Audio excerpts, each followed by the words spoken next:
തെയ്യം, തിറ എന്നീ ദൈവരൂപങ്ങൾ കെട്ടിയാടുന്നവരുടെ പ്രവചനം സത്യമാണോ? ഇവിടെ കെട്ടിയാടുന്നവർ അവരുടെ വിഹിതമായ ഉപാസനകൾ ചെയ്തുകൊണ്ട്, അവർക്ക് വിഹിതങ്ങളായ ഉപാസനകൾ ചെയ്തുകൊണ്ട് ആ ഉപാസനയിലൂടെ ലഭിച്ച ഭക്തിഭാവത്താലും ഏകാഗ്രതയാലും ദേവതാഭാവം അവരിലേക്ക് സന്നിവേശിപ്പിക്കാൻ അവർക്ക് കഴിയുന്നുണ്ടെങ്കിൽ തീർച്ചയായിട്ടും അവർ പറയുന്നത് ശരിയാവും എന്നാണ് എൻ്റെ വിശ്വാസം. നേരെ മറിച്ച് അതില്ലാതെ രാഷ്ട്രീയ പ്രവർത്തനത്തിൻ്റെ ഭാഗമായിട്ടോ അല്ലെങ്കിൽ ചില്ലാനം കിട്ടാൻ വേണ്ടിയോ വേഷം കെട്ടി തുള്ളുന്നവർ അത് പറഞ്ഞാൽ പറഞ്ഞത് തന്നെയാണ്, പറഞ്ഞതേ ഉണ്ടാവുള്ളൂ. മറ്റവർ പറഞ്ഞാൽ പറഞ്ഞ തന്നെയാണ്, അനുഭവത്തിൽ വരും.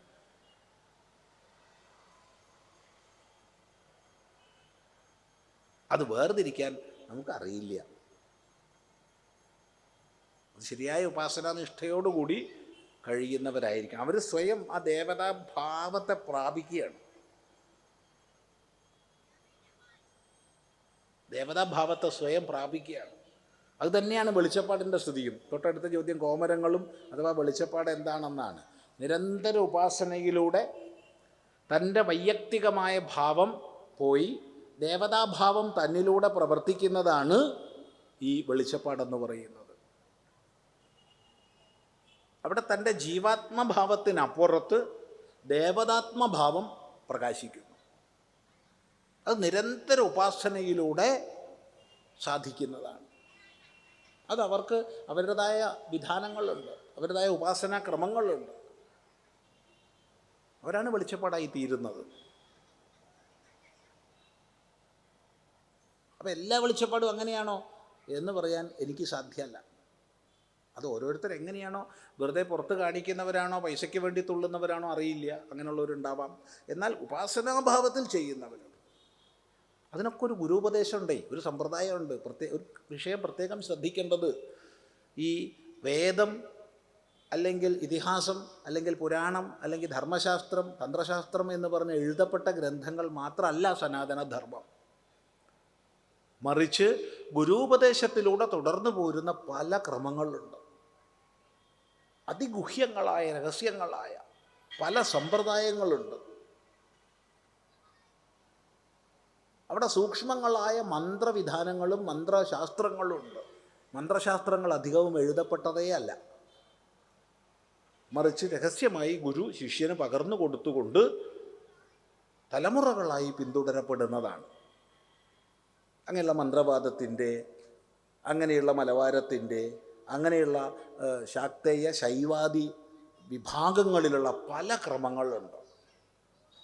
എല്ലാ ക്രമങ്ങളും ശ്രേഷ്ഠമാണ് ഭക്തിഭാവത്തോടുകൂടി ഗുരുപദേശ ക്രമം അനുസരിച്ച് തുടരുന്നുണ്ടെങ്കിൽ. അപ്പം അതിൻ്റെതായ ഫലസിദ്ധിയും ഉണ്ടാവും. അല്ലെങ്കിൽ എന്തൊക്കെയോ കാട്ടിക്കൂട്ടും, അത്രയേ ഉള്ളൂ. ഇത് പറയുമ്പോൾ എനിക്ക് ഓർമ്മ വരുന്നത് രസകരമായൊരു സംഭവമുണ്ട്. നിങ്ങൾ പലരും കേട്ട് മടുത്തിട്ടുണ്ടാവും. നമ്മളിങ്ങനെ പറഞ്ഞാൽ പറഞ്ഞുകൊണ്ടിരിക്കുക. ഇന്നലെ പറഞ്ഞില്ല നാണോ മാനോ ഇല്ലയെന്ന്, അതുകൊണ്ട് പറഞ്ഞാൽ പറഞ്ഞുകൊണ്ടിരിക്കുക. ഒരിക്കലൊരു ക്ഷേത്രത്തിൽ ഒരു കട്ടില വയ്ക്കാൻ വേണ്ടി നമ്മളെ വിളിച്ചു. ഞാൻ കട്ടില വെപ്പിന് പോയി. അത് ചെന്നു. അപ്പോൾ അവർ വിളിച്ചപ്പോൾ തന്നെ നമ്മൾ ചോദിച്ചിരുന്നു, ഇവിടെ വെളിച്ചപ്പാടൊക്കെ ഉണ്ടാവും? എന്താണ്? ഉണ്ടാവും സ്വാമി, അത് ഉത്സവത്തിലേ ഉണ്ടാവുള്ളൂ, അല്ലാണ്ട് ഇങ്ങനത്തെ ദിവസങ്ങളിലൊന്നും ഉണ്ടാവില്ല എന്ന് പറഞ്ഞു. വെളിച്ചപ്പാടിനെ ബഹുമാനിക്കാഞ്ഞിട്ടല്ല, എനിക്ക് സ്നേഹമാണ്, ബഹുമാനമാണ്, ഇതൊക്കെ വേണം തന്നെയാണ് നമ്മൾ പ്രചരിപ്പിക്കുന്നത്. പക്ഷെ എനിക്ക് വ്യക്തിപരമായി നമ്മുടേതായ ഒരു പോരായ്മയാണ് അത്. അതിൻ്റെ പോരായ്മയല്ല, ഈ തലയൊക്കെ വെട്ടിപ്പൊളിക്കണതൊക്കെ കണ്ട ഒരു സുഖമില്ല, അതുകൊണ്ടാണ് എനിക്കിഷ്ടമില്ല. അത് സംബന്ധിച്ച് അത് വേണം തന്നെ അഭിപ്രായം. അത് രാജസികമായ ഉപാസനാക്രമത്തിൽ വേണ്ടതാണ് എന്നാണ് അഭിപ്രായം. നാട്ടിൽ വേണ്ടതൊക്കെ നമുക്ക് വേണ്ടല്ലോ, നമുക്ക് വേണ്ടതൊക്കെ നാട്ടിലും വേണ്ടല്ലോ, അതുകൊണ്ടാണ്. ഏതായാലും അവിടെ പോയി ആശാരി വന്നു, അതിൻ്റെ മറ്റ് കർമ്മികളൊക്കെ ഉണ്ട്. അങ്ങനെ ചിദാനന്ദ ഗുരുസ്വാമി കട്ടില വെക്കുക എന്നുള്ള മട്ടിൽ, ആരാ കട്ടില വെക്കേണ്ടത്? ചിദാനന്ദ ഗുരുസ്വാമി അല്ല ശരിക്കും വെക്കേണ്ടത്, വാസ്തു വിശാരദനാണ്. ഇത് നാട്ടുകാരുടെ മുമ്പിൽ ഫോട്ടോ എടുക്കാൻ വേണ്ടിയിട്ട് ഒരാളിങ്ങനെ കൈയൊക്കെ തൊട്ട് അങ്ങനെ പിടിച്ചു. അതാ ഒരാൾ അവിടുന്ന് കൂക്കി വിളിച്ചു. ഒക്കെ വിളിച്ച് തുള്ളി ചോട്ടി അയാൾ 4 ചുറ്റൊക്കെ ചുറ്റി വന്ന് ശ്രീകോവിലിൻ്റെ അടുത്ത് എത്തിയപ്പോഴത്തേക്ക് ഒരാൾ ചുമന്ന പട്ട് കൊടുത്തു, ഇയാൾ പട്ട് കൊടുത്തു, ഉടനെ ഒരാൾ വാള് കൊടുത്തു, ഉടനെ വാളായി ദൈവമായി. അങ്ങനെ നോക്കുമ്പോൾ അയാളൊക്കെ തുള്ളി ചാടി ഇതൊക്കെ പോയി. അപ്പോൾ ഇദ്ദേഹം ഓരോരുത്തരങ്ങനെ അങ്ങനെ കൈകൊണ്ട് ഇങ്ങനെ കാണിക്കുമ്പോൾ ഓരോരുത്തർ ഇങ്ങനെ പോയി നിൽക്കുന്നുണ്ട് ഒരു ഭാഗത്തേക്ക്. ഞാൻ ആദ്യമായിട്ട് കാണുകയാണ്, അത് മുമ്പ് കണ്ടിട്ടില്ല. അപ്പോൾ അവർ ഒരിടത്ത് പോയി. ആ കൂട്ടത്തിലൊരാൾ ആരോട് എന്തൊക്കെയോ പറഞ്ഞു, എനിക്ക് വളരെ സന്തോഷമുണ്ടെന്നൊക്കെ പറഞ്ഞു. ചില ആൾക്കാരോട്, ഒരാളോട് ചോദിച്ചു, ഇപ്പം നമ്മളെ കൂട്ടത്തിലല്ല അല്ലേ എന്ന് ചോദിച്ചു. എന്താ മനസ്സിലായില്ല. അതൊക്കെ കഴിഞ്ഞ് ഇദ്ദേഹം നേരിട്ട് അവിടെ നിന്ന് പോവുകയും ചെയ്തു. അവിടെ വന്നു, ഒരാൾ ഇളനീരൊക്കെ കൊടുത്തു, പിന്നെ ചുവന്ന പട്ട കഴിച്ചു, വാളൊക്കെ മാറ്റി വെച്ചു. ഇയാൾ നേരെ പോയത് ഈ ക്ഷേത്രത്തിൻ്റെ അധികം ദൂരെ അല്ലാതെ പാർട്ടി ഓഫീസുണ്ട്, അവിടത്തേക്കാണ് പോയത്. അത് ഞാൻ കണ്ടിട്ടുണ്ട്. ഏത് പാർട്ടി എന്നുള്ളത് ഇവിടെ പ്രസക്തമല്ല. അപ്പം ഈ ക്ഷേത്ര കമ്മിറ്റി പ്രസിഡൻറ്റിനോടാണ് ചോദിച്ചത്, ഇപ്പോൾ നമ്മളെ കൂടെ അല്ലേ എന്ന്. അപ്പോൾ ഞാൻ ഈ പ്രസിഡൻറ്റിനോട് ചോദിച്ചു, എന്താ അങ്ങനെ പറഞ്ഞ്? അത് സ്വാമി, ഞങ്ങളൊക്കെ ഒരു പാർട്ടിയായിരുന്നു ആദ്യം.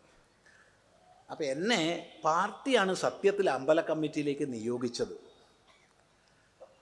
ഞാനാദ്യം ഭക്തിയൊന്നും ഉണ്ടായിരുന്നില്ല, ഒരു പാർട്ടി താല്പര്യത്തിന് വന്നതാണ്. പക്ഷെ എന്താണെന്നറിയില്ല, ഇവിടെ വന്നിട്ട് ഇവിടുത്തെ കാര്യങ്ങളിലൊക്കെ അങ്ങോട്ട് ഇടപെട്ട് നോക്കുമ്പോൾ എനിക്ക് പോകാൻ പറ്റണില്ല. അങ്ങനെ ഞാൻ ഇവിടെ പ്രസിഡൻറ്റ് വരെയായി. ആദ്യം മെമ്പർ ആവണമെന്നൊന്നും വിചാരിച്ചിട്ടില്ല, പിന്നെ മെമ്പർഷിപ്പ് എടുത്തു, എക്സിക്യൂട്ടീവിലേക്ക് വന്നു, ഇപ്പോൾ പ്രസിഡൻറ്റാണ്. അപ്പോൾ ചിലപ്പോൾ അദ്ദേഹം ഉദ്ദേശിച്ചിട്ടുണ്ടാവുക, ഇപ്പോൾ നമ്മളെ കൂടി അല്ല എന്നുള്ളത് കൊണ്ട് ഇപ്പോൾ പാർട്ടിയിലല്ല അല്ലേ എന്നാവും ഉദ്ദേശിച്ചിട്ടുണ്ടാവുക. എനിക്കറിയില്ല, അതാവും എന്ന് പറഞ്ഞു. ഞാൻ പറഞ്ഞു അത് തന്നെയാവും, കാരണം അയാൾ അങ്ങോട്ടാ പോയത് ഞാൻ കണ്ടിട്ടുണ്ട്. കണ്ടു. കണ്ണൂർ ജില്ലയിലൊക്കെ ധാരാളം ഈ മുത്തപ്പൻ കെട്ടുന്നവർ പാർട്ടി പ്രവർത്തനം ചെയ്യുന്നവരുണ്ട്, ധാരാളം പേര്. വ്യക്തിപരമായിട്ട് അറിയാം, അതുകൊണ്ടാണ് പറയണത്. അത് ചുറ്റും ശരിയായ മുത്തപ്പൻ, അത് ഭക്തിപൂർവം ആ മുത്തപ്പൻ തന്നെയാണ്, യാതൊരു സംശയമില്ല. കാരണം അത് ഉപാസനയിലൂടെ ആ ദേവതാഭാവം തന്നിലൂടെ പ്രവർത്തിക്കുകയാണ്. അവരുടെ അനുഗ്രഹം തന്നെയാണ്, അല്ല പറയരുത്. പക്ഷെ വേഷം കെട്ടി നടക്കണവരുടേത് അത് കുറച്ച് കഠിനം തന്നെയാണ്. എന്നാൽ പിന്നെ അതൊക്കെ വേണ്ടേ? അങ്ങനെയും വേണമെന്നേ. എല്ലാവരും ഇപ്പം മുത്തപ്പനായ ശരിയാവുമോ? അപ്പോൾ കുറച്ച് ഇതും വേണം, കുറച്ച് അതും വേണം.